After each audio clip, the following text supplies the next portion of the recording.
I've told you this before. I don't usually read anything about myself. I don't look at the tabloids or the internet unless it's about me being pregnant, and then how else would I know? You got to find out. But I heard there was an article written about me, and I would like to address it right now. It's a pastor who wrote an article for the Christian Post where he accuses Hollywood of having a gay agenda and said that Ellen DeGeneres celebrates her lesbianism and marriage in between appearances of guests like Taylor Swift to attract young girls. Hi, Ellen. I don't have a band and a live audience here and can't get up and start dancing all around, but I wanted to share a few things from my heart with you. Yesterday morning, I awoke to discover you spoke to me directly on your nationally syndicated, award-winning talk show. Personally, I really was stunned, and I was humbled because I believe you are such an incredibly gifted comedian with a God-given gift to entertain and make people feel genuinely valued. Plus, you've got that megawatt smile that simply, it makes people feel happy. You concluded, though, your remarks to me and the audience by saying, Larry, the only way I'm trying to influence people is to be more kind and compassionate with one another. That is the message that I'm sending out. I don't have an agenda. And in that same spirit, can I appeal to you to consider some thoughts, although we do share different worldviews? Contrary to what many may think, having heard some of the quotes from my article, I'm approaching you today not as an angry, mean-spirited fundamentalist, but rather in a spirit of humility as a would-be friend. In fact, I'd love to chat with you one day and have a cup of coffee. You once said, and again I quote, "Stay true to yourself. Never follow someone else's path unless you're in the woods and you're lost and you see a path." Well, years ago, I really was lost. I played in a band, ironically called the Lost Souls. But I found a path of redemption in a personal relationship with Jesus Christ. And now, 45 years later, I continue to follow him and his revolutionary teachings. And what I want to share with you is out of a commitment just to be a faithful servant who upholds those teachings. Now, you were raised Christian Scientist, and maybe you saw similar blemishes that I did and still do in the Christian church. I admit we've unfortunately we've fallen far short in our testimony due to divorce, hypocrisy, scandals, and uncharitable attitudes in our ranks. And then in the area of sexuality, plus we're all broken. We have temptations. We struggle. I want to help people by being authentic and part of a generation, not so much imposing, but rather proposing a better way that really does lead to peace and freedom, stability, and long-term happiness. Now, to give you a glimpse into my life, a while back I have a friend, John, who wrestled with his sexual identity until he found the path to wholeness and healing in Christ. We walked the journey together as he battled the ravages of AIDS. It was so painful to watch. I listened, I encouraged, I reassured him along with his precious daughter prior to his premature death.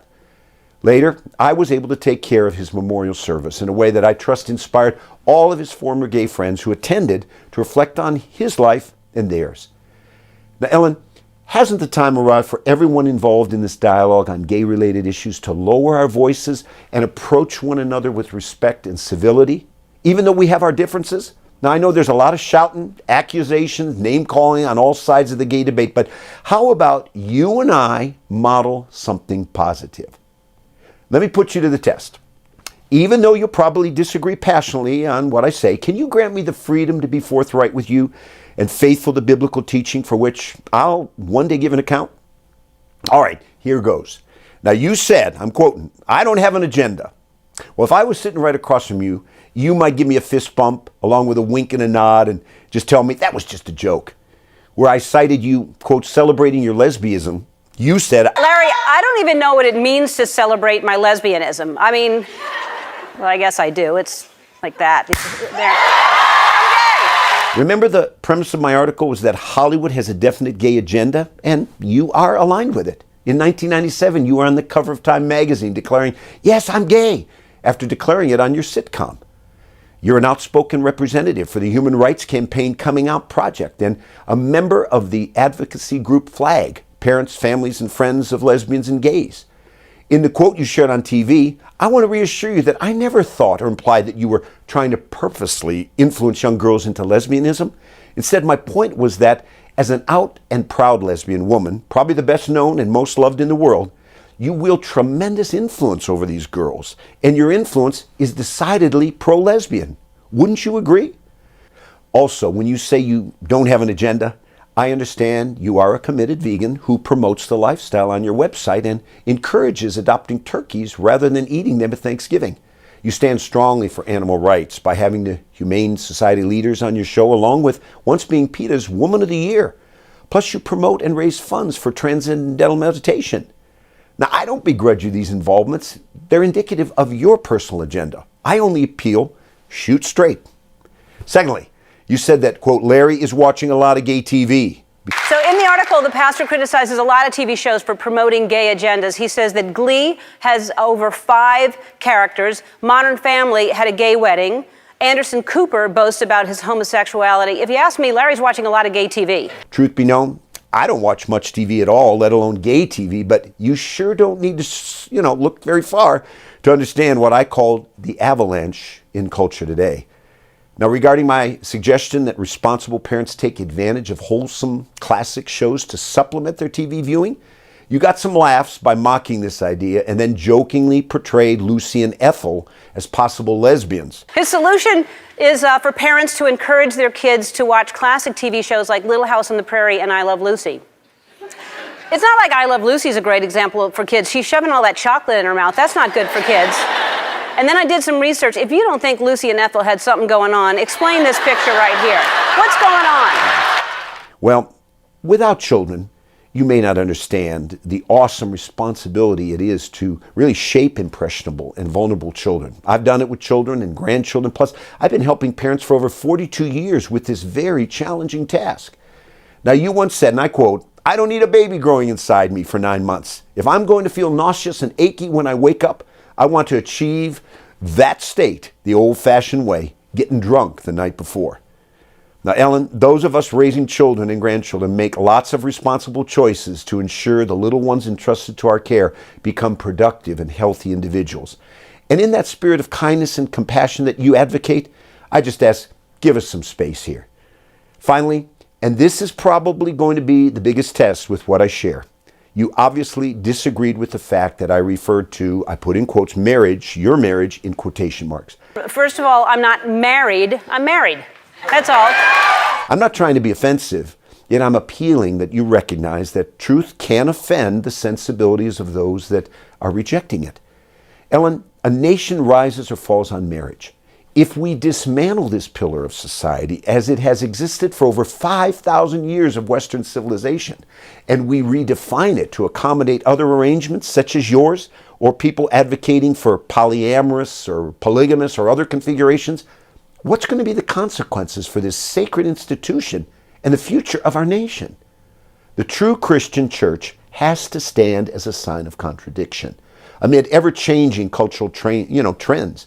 With kindness and courage, we have to remain faithful to the truth, whether it's popular or not. We should honor a higher law than man, just as Reverend Martin Luther King Jr. expressed in his classic Letter from a Birmingham Jail and is magnificently portrayed in the film Selma. Now, in his song Mercy, Bono, he stated that love is charity and brings with it a clarity. So let me close by just submitting to you with charity and clarity, marriage is, and throughout history, has always been the union of a man and a woman, regardless of what the courts say, and regardless of how much you and Portia genuinely feel affection for each other.